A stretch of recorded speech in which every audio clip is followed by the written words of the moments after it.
Hey guys, just an update here on Project Backlash. We made her back from the dyno today. We actually got some pretty good results. But before we get into the numbers, I want to talk about the specifics of putting Maverick heads onto your stock Outlander Renegade 1000 motor. I'd found there was lots of conflicting information out there. I will say I was warned. One thing that I was warned about was using the stock pistons with the Maverick heads and the valve reliefs. There wouldn't be enough valve clearance or valve relief cut into the piston. But there were two sides to that story. I wanted to find this out for myself, so I did just that. I put the Maverick heads onto the stock piston, stock bore, and put in some pretty aggressive cams, and as it turns out, I think there's probably a little bit of valve interference. Got some noisy valve train, and this is all part of the learning experience here. I needed to find out for myself. So basically we're going to tear it all apart.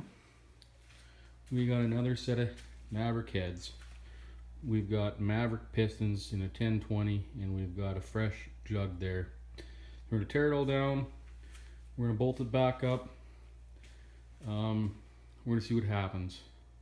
I will say that with a less aggressive cam, that this issue might not have been a problem.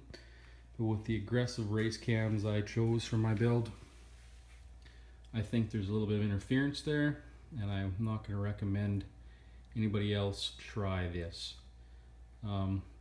There's also some other misinformation about the spark plugs. I'm going to get to that here right away. Okay, so first off, I want to say that these are not genuine Rotax Maverick heads. I feel the quality is actually pretty good.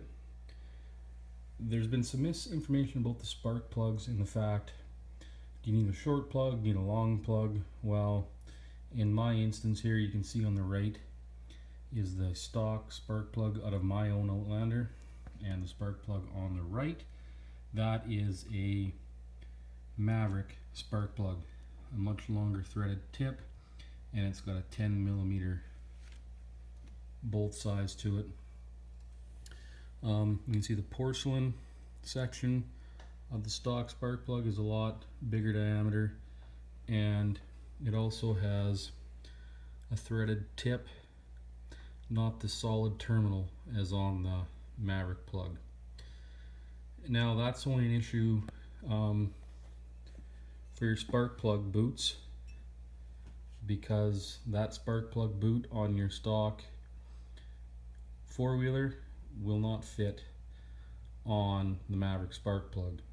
So I went out and I sourced an aftermarket set of spark plug boots just to get onto the dyno in time. Having said that, they're not going to fit and seal on there. There's just too much gap. There's not going to be a watertight seal. So I think a person's probably going to have to go ahead and try to source out the Maverick boots, get a nice watertight seal so you don't stall out in the water. And I wanted to clear that up. That was some information that I wasn't aware of, and I just want to let all you guys know.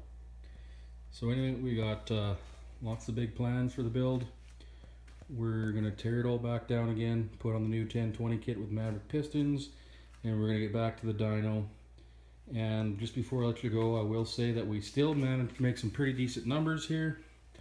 We actually managed to lay down 68 horsepower, so maybe with the new displacement, a little higher compression, we'll see 70. Okay guys, stay tuned. More Project Backlash to come.